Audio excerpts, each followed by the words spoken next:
Vamos a hablar seriamente, tenemos un invitado de lujo.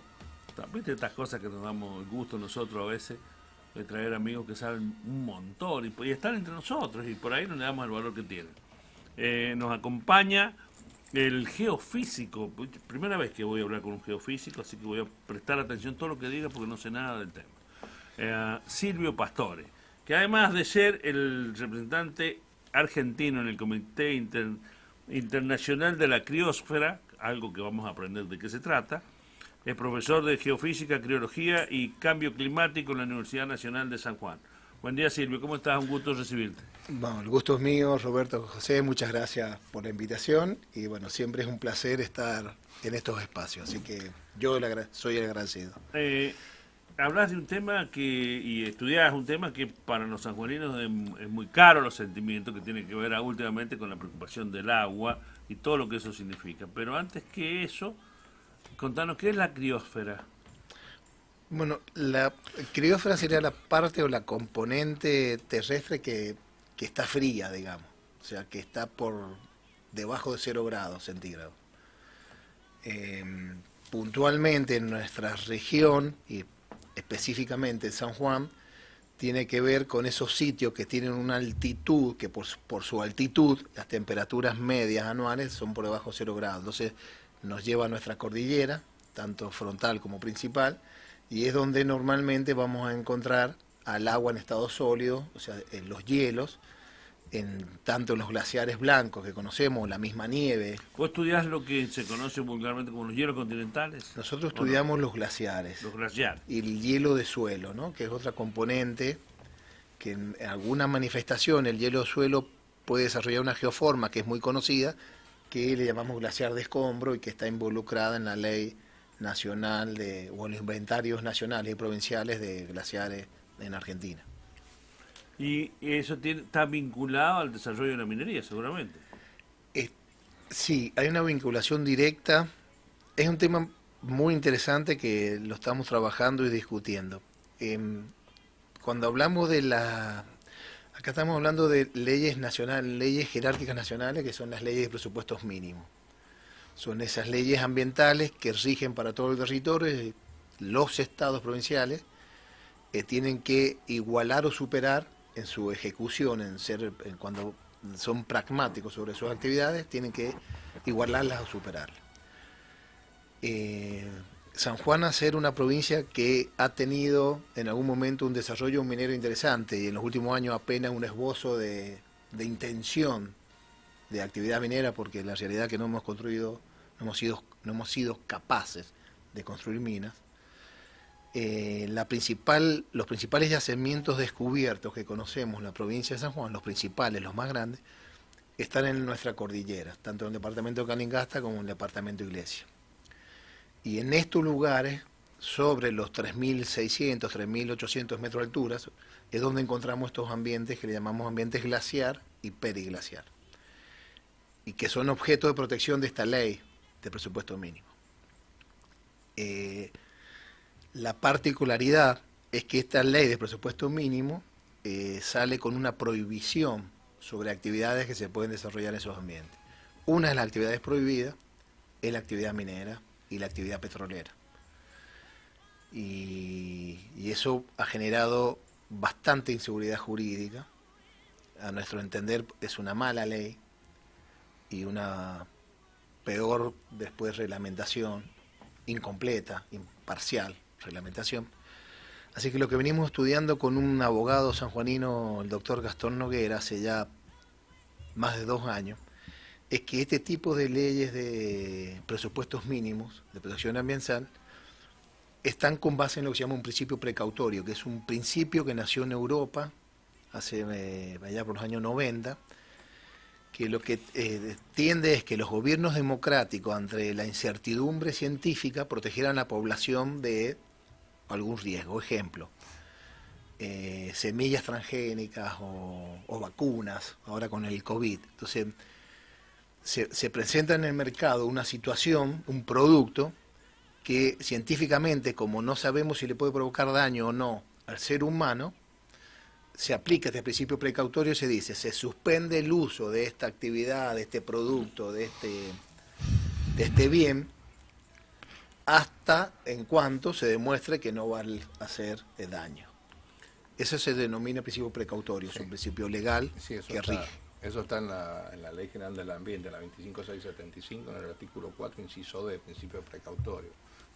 El artículo 4, el artículo 4 tiene varios principios. ¿Y el inciso F qué dice? No me acuerdo. Ese lo usamos mucho, el principio precautorio, cuando me tocó ser funcionario. Cuando vos tenés una incertidumbre de algo. Esa ley debería ser modificada para cuando uno habla de seguridad jurídica. Lo que dice Silvio, que a nosotros no, es decir, está hecha en Buenos Aires y no ajustada a nosotros. Ese es el problema. Pero lo yo bueno, diría Silvio, que está hecho en Europa, bueno, adecuada a Sudamérica y bueno. Vos sabés que a mí me tocó, yo le conté a Roberto, a mí me tocó en COFEMA pelear mucho por eso. Lo bueno que tenemos la ley propia nuestra. Correcto. Eso es bueno. Es decir, salió esta ley de principios, la ley de básica de presupuestos mínimos, y inmediatamente en el gobierno anterior, el que estamos terminando, se hizo la ley en la provincia, la ley provincial. Mejor o peor, pero se la sacó. Y eso fue algo bueno, Roberto. ¿Por qué? Porque nosotros fuimos a COFEMA y ya tenemos una ley nosotros propia, porque la ley, como dijo acá Silvio, una ley que o sea, por presupuestos mínimos te da lo mínimo. Cuando nosotros hablamos de seguridad jurídica, cuando los empresarios mineros hablan de seguridad jurídica, la necesidad, el anhelo de tener seguridad jurídica, ¿se refiere a la modificación de esta ley también? Yo no sé si legalmente es posible modificarla porque necesitas una mayoría en la Cámara. O sea, lo único que puede modificar la ley es la Cámara Legislativa, ¿no? Así que lo que creemos, y es lo que estamos planteando desde la provincia de San Juan, es que cuando uno tiene certeza científica, lo que hay que hacer es investigar, obtener certeza científica. ¿A qué me refiero? El objeto de la protección de los glaciares porque se los considera reservas hídricas estratégicas. Entonces lo primero que hay que hacer, que no está definido en el decreto ni en la ley, es que es una reserva hídrica estratégica.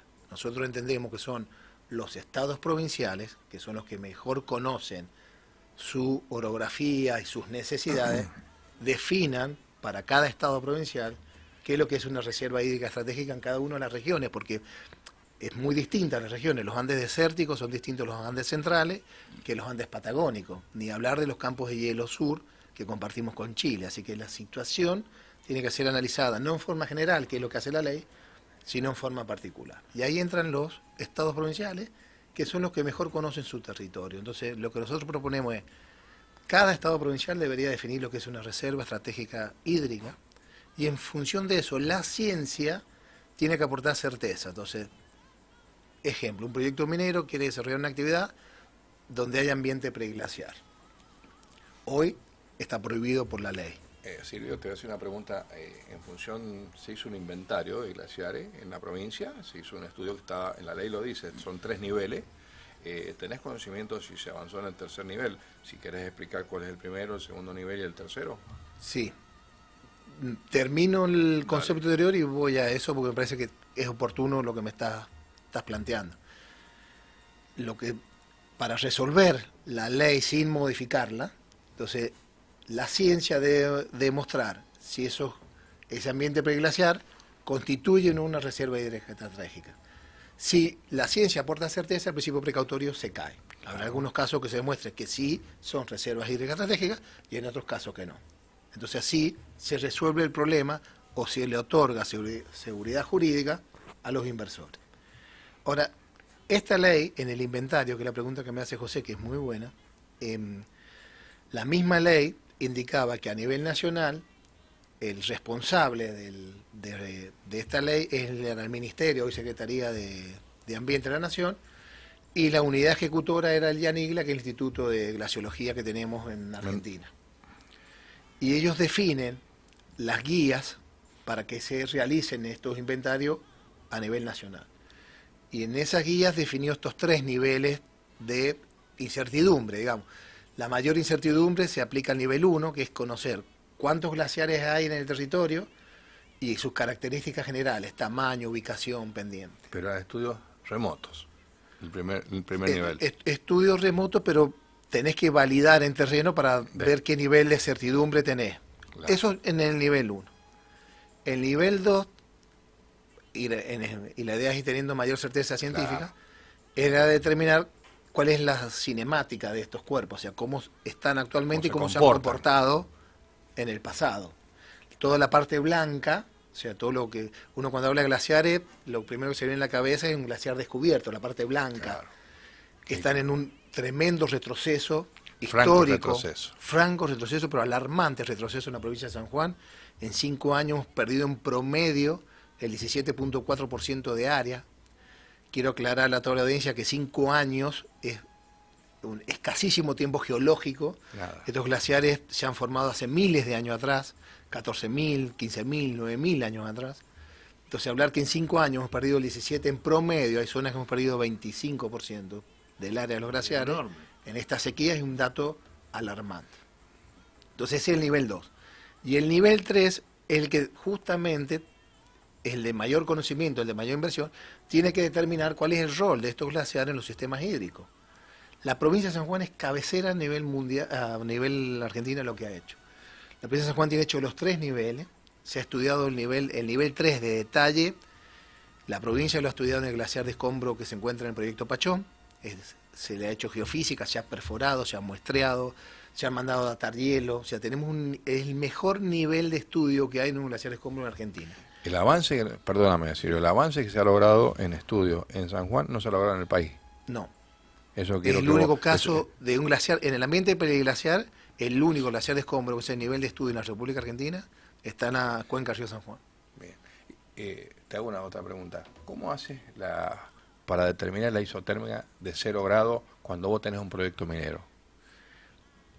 Bueno, hoy, o sea, es otra muy buena pregunta que me haces. ¿Cómo se hace? No es complejo, necesitamos instalar sensores de temperatura de distintas altitudes que registren 365 días del año, las 24 horas del día, y en función de esos datos, ¿sí?, vos calibrás modelos que tenemos de imágenes remotas. O sea, hay fórmulas, hay algoritmos que te permiten con imagen remota calcular, en función de la altitud de la orografía, la temperatura, y vos ajustás con esos datos, que necesitas una red muy importante de sensores de temperatura. La provincia tiene apenas 7 sensores, estaciones meteorológicas, el departamento de hidráulica, 7 estaciones meteorológicas distribuidas en toda la cordillera de la provincia de San Juan. Y ahí viene esa gran oportunidad que del Grupo Sarmiento le llamamos la sinergia entre la minería y el agua o la sociedad, que es que las empresas mineras han aportado, las empresas de exploración minera y en los proyectos, las minas, han aportado o han dado una oportunidad de crecimiento del conocimiento de esos ambientes tremenda.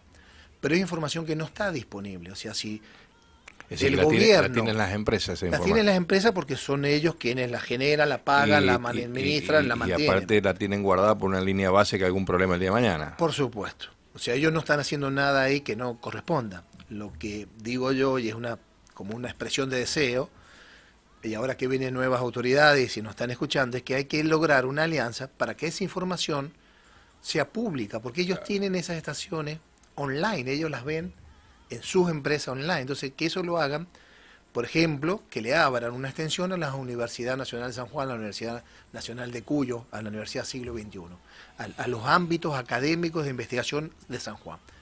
Y a la sociedad, el que quiera o tenga duda, porque hay una descredibilidad muy grande. Estos últimos 4 años hemos perdido, aquellos que estamos haciendo ciencia, la credibilidad total por este contexto político que yo le llamo, de que las instituciones han sido atravesadas políticamente. Entonces, siempre va a haber alguien que no te va a creer. O sea, yo cuando me toca ir a dar charlas al mismo barrial, por ejemplo, de los inventarios, lo que sabemos, lo que conocemos, hay gente que no nos cree. Entonces dice, no, porque yo sé, porque yo vi, porque me han dicho. Pero mire, yo he medido, yo estuve ahí. Y bueno, hay que recuperar, y ese es un desafío que tenemos todos, ¿no? Mediciones, Silvio, te voy a hacer una pregunta para que la gente sepa, ¿no? ¿Cuánto es la ablación al sistema de un glaciar, ¿no es cierto? ¿Cuánto contribuye al sistema? Bueno, esa es la pregunta que tenemos que contestar. Hoy ya tenemos el primer dato de un solo tipo de glaciar en un lugar. O sea, esto no se puede generalizar porque cada región o cada lugar tiene su característica, cada glaciar tiene su característica, así que de ninguna manera esto es general. Pero tenemos un primer dato en toda la República Argentina para un glaciar de escombro. Entonces, hemos podido medir cuánto hielo hay en el interior de ese glaciar de escombro. Bien. Ahora, ese hielo se formó, lo hemos datado, se formó hace 4.000 años atrás. O sea, el hielo que se pudo datar tiene 4.000 años de antigüedad. Entonces, ahí nos está diciendo el primer dato. Ese hielo hace 4.000 años que no aporta cero aporte al sistema hídrico local. Porque si no, no tendría sed al hielo, si hubiese derretido. Claro, no no lo hubiésemos quedaría encontrado. nada. O si se hubiese derretido y después vuelto a congelar, sería más joven. Por lo tanto, hace 4.000 años que no aporta. Está quietito ahí. Está quietito ahí. Pero bueno, nos pusimos en una posición conservadora y como habíamos calculado el volumen de agua equivalente que estaba dentro del glaciar, dijimos, bueno, supongamos el peor escenario, que es poco probable, el peor escenario, que ese glaciar de escombro se derrita completamente al 2100, que es uno de los modelos del IPCC de cambio climático.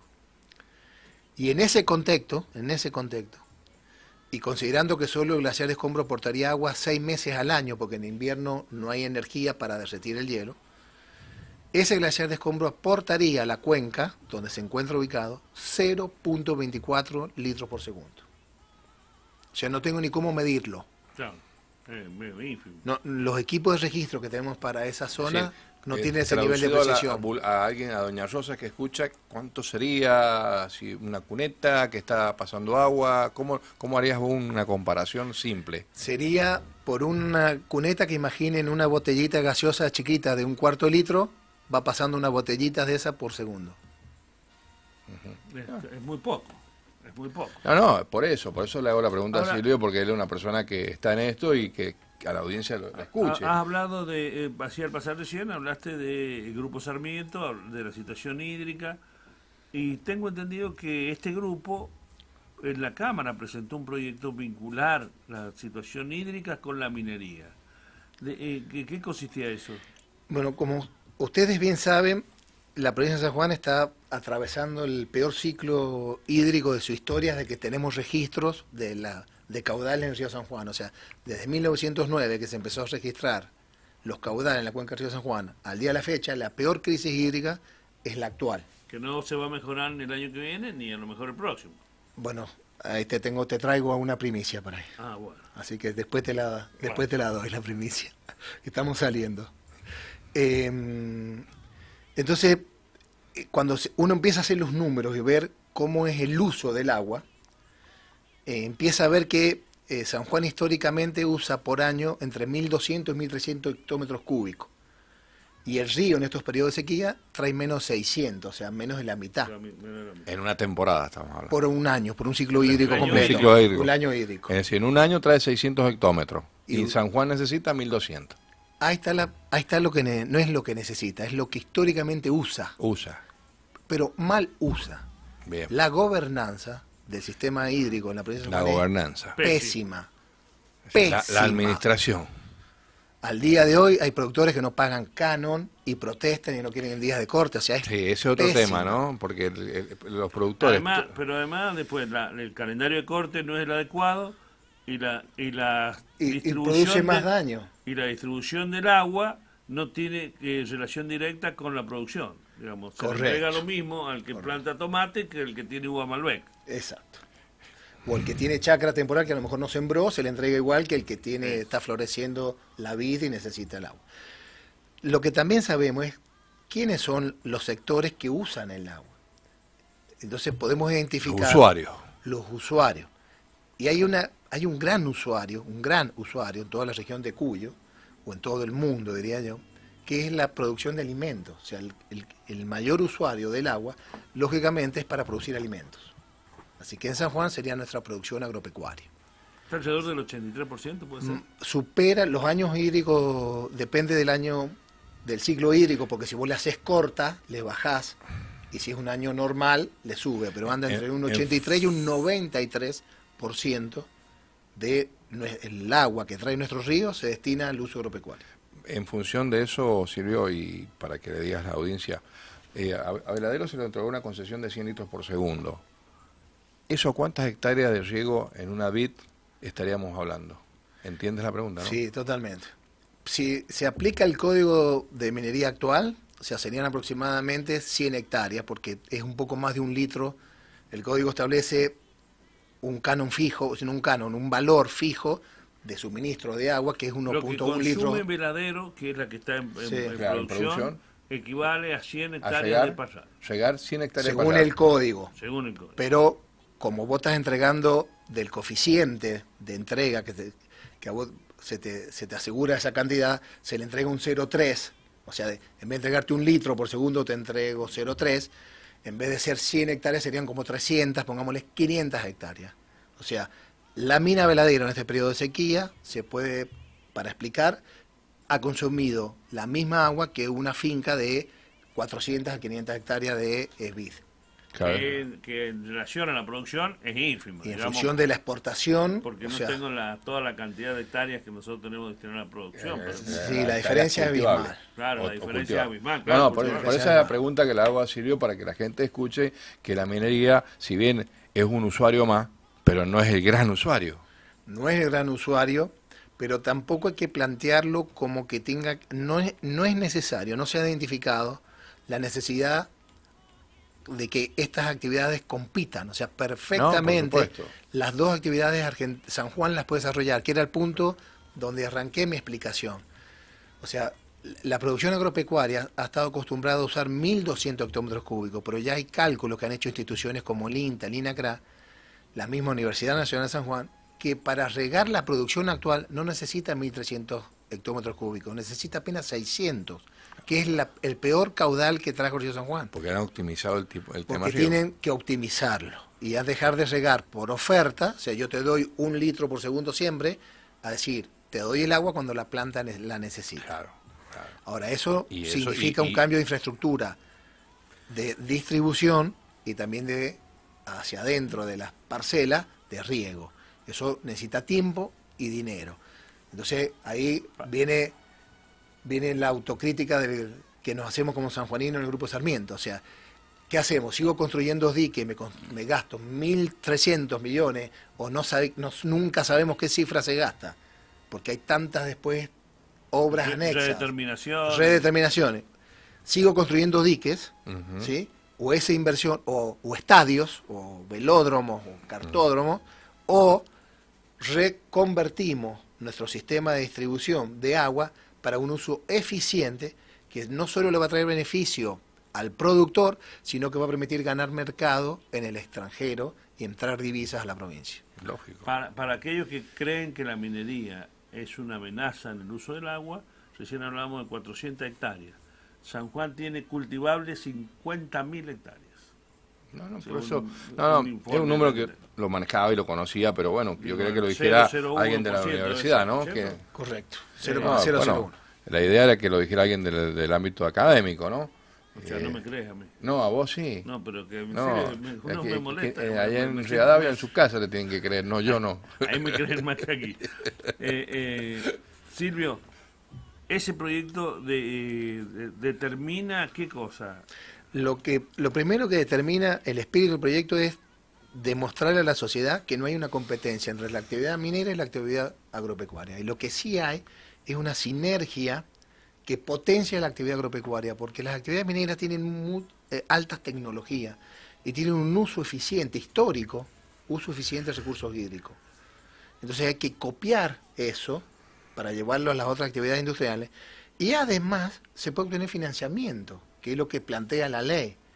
O sea, de las regalías que recibe la provincia de San Juan, hasta que por lo menos pasemos esta crisis hídrica, un porcentaje, decíamos nosotros ahí, el 100%, exceptuando todo lo que tiene que ver con control, o sea, no lo que tiene que ver con el control minero, control ambiental, o sea, eso no, pero el resto, recordemos que la provincia de San Juan ha estado, el Ministerio de Minería de la provincia de San Juan, de este gobierno actual, ha estado entregando bolsas de cebolla con el dinero de estas regalías, ¿sí? O patrocinando equipos de fútbol o de básquet o de handball.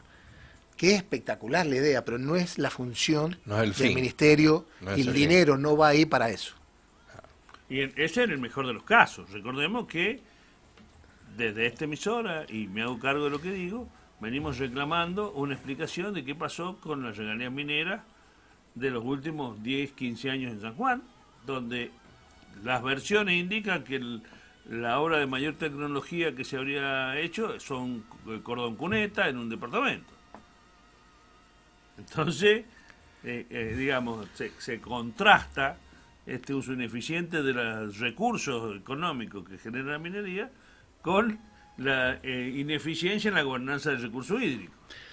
Ese es el espíritu, Roberto, de la ley que presentamos en Grupo Sarmiento, de que se deje de ver como competencias a las actividades industriales de la provincia y que se empiece a ver las sinergias, y que la provincia es la que crezca, o sea, la sociedad de la provincia de San Juan vea los beneficios en forma directa. Para ver los beneficios tienen que dejar de existir todas estas cosas raras que es extremadamente difícil hasta encontrar el dato, porque está tan escondido, lo manipulan de tal manera, cuando la información debería ser pública, porque es el dinero de todo el Estado sanjuanino, es muy difícil verla y hay que hacer toda una investigación para encontrarla. El día que un gobernador, esperemos que el próximo gobernador, como dijo Mario Capello, haga las auditorías que tiene que hacer en ámbitos como el Ministerio de Minería, sabremos cómo se utilizó todo el dinero que era de los sanjuaninos y que ingresó por las actividades mineras que se desarrollan en nuestro territorio. Silvio, mañana termina un ciclo de gobierno, digamos, con una característica particular, bien, mal, regular, lo que fuera, no importa, después llegará el momento del balance, pero comienza otro que es disruptivo, porque no tiene nada que ver con lo que nosotros pensábamos respecto a la forma de gobernar que tenían los gobernantes en Argentina y en San Juan. El Grupo Sarmiento, según tenemos información, inclusive como coordinador de la propuesta de minería de Juntos por el Cambio, habría propuesto, con la incorporación de Bullrich al gobierno, habría propuesto algunas de las ideas que tenía. Ese programa que ustedes tenían tenía que ver con actividades también a desarrollar en la provincia. Sí. ¿Qué expectativa te genera este nuevo gobierno en San Juan y en el país? Bueno, primero contarles que hace más de 2 años, en una visita que hizo la señora Patricia Bullrich a San Juan, estábamos atravesando en la provincia, estábamos en el pico de la crisis hídrica, y tuvimos la oportunidad de tener un espacio con ella, que ella estaba muy interesada en que le explicáramos a qué hacíamos referencia, qué es lo que era la crisis hídrica de la provincia, y nos recibió, nos escuchó, nos otorgó un espacio de tiempo, y después que le explicamos lo que sabíamos, nos cita un par de meses después a que fuéramos a Buenos Aires para tener una agenda más extendida y poder empezar a interiorizarse mejor con más datos. Y esto sucedió así, fue un poco el origen del Grupo Sarmiento, movidos por esta crisis hídrica y por la sinergia que veíamos en la actividad minera, como en la actividad minera se hacía un uso eficiente del recurso y en la actividad agropecuaria o en los hogares inclusive no los hacemos. Entonces empezamos a trabajar y hace más de 2 años y medio que venimos trabajando para la candidatura de Patricia Bullrich a la presidencia, a las PASO y después a la presidencia. Nunca en la historia, yo soy nuevo en política, pero todos los referentes políticos con los que he tenido oportunidad de conocer y encontrarme me dicen que jamás en la historia política argentina, desde que hemos vuelto a la democracia, ha habido grupos de trabajo tan dedicados con tanto tiempo de antelación a una candidatura. Entonces estos 2 años de trabajo nos permitió armar un proyecto minero para el país bastante consensuado con distintas provincias y con distintos actores, que iba desde las rocas de aplicación hasta las minerías metalíferas, o sea, incluir todo el aspecto de un desarrollo sostenible de la actividad minera tal como la conocemos. Ese proyecto, como Patricia definitivamente no entró en el balotaje, y después vino la relación con los libertarios, ese mismo proyecto se ha entregado y está a disposición del nuevo gobierno nacional. Eso también tiene que ver con actividades que se han que ustedes querían impulsar en la provincia. Tiene que ver con lo que hablamos recién, por ejemplo, de la propuesta de ley de la sinergia entre minería y el agua. ¿Y qué perspectiva te genera la designación tanto de Perea como de Rollón? Porque son, bueno, Perea, si bien es abogado, ha estado vinculado de alguna forma a la actividad minera porque es vocal del IPEM, pero Rollón no tiene nada que ver, digamos, específicamente con la minería. Voy a hablar puntualmente, me tocó, a pedido de Patricia Bullrich, me tocó participar de un foro de hidrógeno que se desarrolló en Argentina, en la provincia de Río Negro, donde tuve oportunidad de estar con la secretaria de Energía, y ella presentó en ese momento el borrador de la ley de hidrógeno, de inversión de hidrógeno verde, de hidrógeno en general, porque en una misma ley pusieron todos los tipos de hidrógeno. Así que voy a hablar de lo que le conozco a la secretaria de Energía de la Nación, que es a través de ese proyecto que elaboró, que si bien interactuaron muchos ministerios, digamos, la gerenciadora del proyecto fue ella, y es un proyecto miserable. O sea, es un proyecto que no tiene ni siquiera la claridad, mezcla distintos tipos de conceptos al punto tal que lo hace inviable. Y tal fue el mamarracho de proyecto que presentaron que nunca fue ni tratado, porque es quitarle nuevamente, o sea, a través de leyes mal gestionadas por desconocimiento y llena de juicios o ideologías políticas, ¿sí?, populistas, quitarle a la población argentina su posibilidad de desarrollo. Ese proyecto de ley ponderaba que era el Estado argentino el que tenía que regular el hidrógeno, con un Estado totalmente eficiente, como ha sido históricamente el Estado argentino, y le quitaba participación a la actividad privada. Quiero aclarar que la tecnología para producir hidrógeno verde en el mundo no está finalizada, no está desarrollada, faltan todavía 8 o 10 años de desarrollo, o sea, se están haciendo pruebas pilotos, se está comercializando, pero todavía económicamente no es rentable el hidrógeno verde, o sea, que los estados los están subsidiando. Entonces, para alcanzar ese nivel faltan 8 o 10 años. Esta ley confunde tanto a la población, confunde tanto, que ni siquiera pudo ser tratada. Les voy a dar un ejemplo, para que la gente me entienda, porque el hidrógeno a lo mejor es algo que en San Juan no se habla mucho.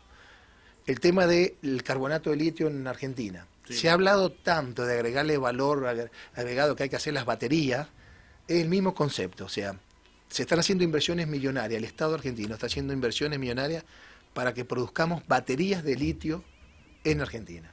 Y lo que no se le dice a la gente es que en una batería, por ejemplo una batería para un auto eléctrico, el componente litio no alcanza el 5% de las componentes. No es lo principal, digamos. No solo no es el principal, tenés que conseguir materiales como cobalto, que está muy cuestionado a nivel social, mundial, porque se produce en países africanos con niños que explotan esas minas para que nosotros andemos en autos con motores eléctricos. O sea, el nivel de desmanejo de esta señora que hoy se nombra como futura secretaria de Minería, bueno, hay que remitirse, y le pido a toda la audiencia que está interesada en el tema, que observe su accionar cuando ha sido secretaria de Energía de la Nación. Bueno, es todavía. Recién se ha quedado sorprendido, José, de la actuación de Rollón. Él creía que que iba a tener mejor expectativa. Recién hablábamos de la crisis hídrica, del estudio que ustedes habían hecho, y yo dije, esto no se resuelve en el corto plazo, vamos a estar con problemas. Y vos dijiste, no, tenemos una primicia, tenemos novedades, tenemos estudios nuevos. Sí, te voy a dar la primicia. Todos sabemos que estamos en un ciclo de niños, o sea, un ciclo que es un fenómeno que se produce en la temperatura del Océano Pacífico a la altura de Ecuador, que tiene mucho que ver con las precipitaciones que nosotros tenemos en cordillera. O sea, hay una relación, no voy a decir directa, pero hay indicadores que nos permiten saber, en función de cómo se calienta el océano, o la temperatura del océano, cómo van a ser nuestras precipitaciones en cordillera. Actualmente estamos pasando un pico de aumento de temperatura en el Pacífico ecuatorial, que los indicadores, los índices que venimos monitoreando, son similares, se encuentran entre que fue el año 1972, salida de una crisis hídrica importante, la primera crisis hídrica que se mide en la cuenca del río San Juan, y lo que sucedió en el año 1997, aquello que tuvimos en la cordillera, recordaremos la última gran nevada que atrapó a muchos exploradores en La Rioja, quedaron muchas personas atrapadas, hubo que ir a rescatarla. Bueno, estos índices indican que vamos a tener el próximo invierno, sería un invierno similar al del año de 1972 o 1997. Eso no solo va a impactar en nuestra cordillera, sino que va a impactar en la cuenca de la Mesopotamia y en la cuenca de la Pampa Húmeda y provincia de Buenos Aires. O sea, de hecho ya hay inundaciones en la cuenca del río Uruguay, hay inundaciones en la provincia de Buenos Aires, y lo que estamos previendo nosotros es que vamos a salir de este ciclo negativo, de sequía, vamos a salir súbitamente, sería un año extraordinario, o sea que vamos a llenar los diques. Va a sobrar, vamos a llenar los diques, va a sobrar. Vamos a poder turbinear, vamos a poder... Claro, pero eso va a traer otros inconvenientes, porque la provincia en este desorden de gobernanza, vamos a tener revenición en zonas que siempre se han revenido, pero que alguien autorizó que se construyan barrios, escuelas, hospitales, ¿no es cierto? Bueno, vamos a empezar a tener, o sea, esto que es una buena noticia, va a tener, para alguna gente no va a ser tan buena, va gente que va a sufrir. Yo creo que soy un poco más optimista, porque tenemos que recargar también el acuífero abajo. Le hemos sacado al acuífero, vos sabés que se han quedado colgados muchos pozos en la provincia, entonces yo creo que si viene agua y la tiramos por el río San Juan, que es la recarga natural del acuífero, yo creo que va a venir bien. Esperemos primero que venga. Esperemos que venga, pero los datos los indicadores son optimistas. Esos son los pronósticos. Son pronósticos, son modelos. Eso sería... Pensando en el verano del 25. Mira, tengo una pregunta, Silvio. Claro, las precipitaciones en el invierno del 24. Claro, 24 invierno, 25 verano. Tengo una pregunta. ¿La meteorología ya es una ciencia exacta? Es una ciencia, es muy difícil modelar un clima, y más difícil es modelar una condición meteorológica local. Ha avanzado con el desarrollo tecnológico de Harvard y Te pregunto software. porque vos estás en el laboratorio, estás en el Departamento de Cambio Climático y debes manejar mucho los temas meteorológicos. Nosotros manejamos mucho más referido al clima, entonces es más fácil para nosotros porque son escalas más largas en tiempo, así que, digamos, tenemos poquito menos de error, o la gente se olvidó lo que dije, entonces si me equivocó no se acuerda. Claro, vos manejas... En cambio, los meteorólogos son... Sí, para mañana, para una hora, para dos. Pero no le escapan, no le van escapando, están cerca. Bueno, hay lo que nosotros observamos y vemos que hay, con las tecnologías como radar, Argentina ha implementado varios radares, por ejemplo la zona de Córdoba, Mendoza, que están bien monitoreadas, provincia de Buenos Aires, Neuquén, toda la zona productora principal, digamos, está muy bien monitoreada con radares. Entonces, digamos, hay muy buenos pronósticos y funciona muy bien, de explicarlo de una manera, como en el llano. El mayor problema lo tenemos cuando empezamos a agregar accidentes orográficos. Entonces, la cordillera es muy difícil de modelar. De hecho, todavía no hay modelos creíbles, pero bueno, las incertidumbres van disminuyendo.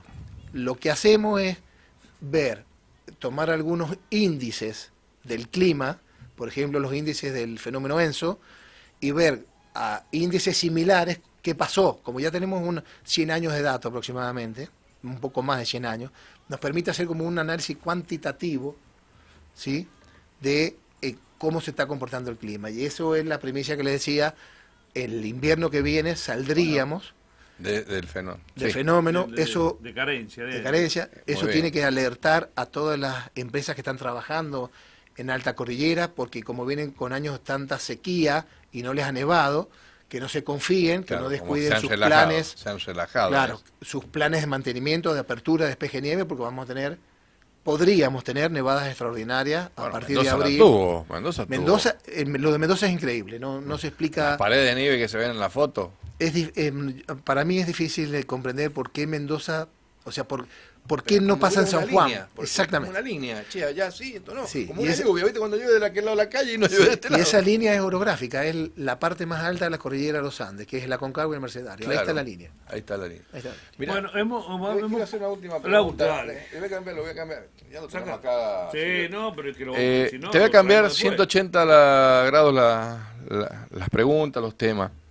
Y como hombre de que has estado en la minería, sabes algo de minería, porque también estás en eso. ¿Cómo ves la minería del cobre en San Juan? Como la gran oportunidad para desarrollarlo. O sea, cuando hablamos de cambio climático, nosotros estamos hablando de cómo la actividad antrópica, la actividad humana, le está agregando 1.5 grados centígrados al clima global, que depende de muchísimos factores, principalmente la radiación solar, pero también de erupciones volcánicas, corrientes oceánicas. Así que cambio climático le agregamos por la quema de combustible fósil a la temperatura normal del clima 1.5 grados.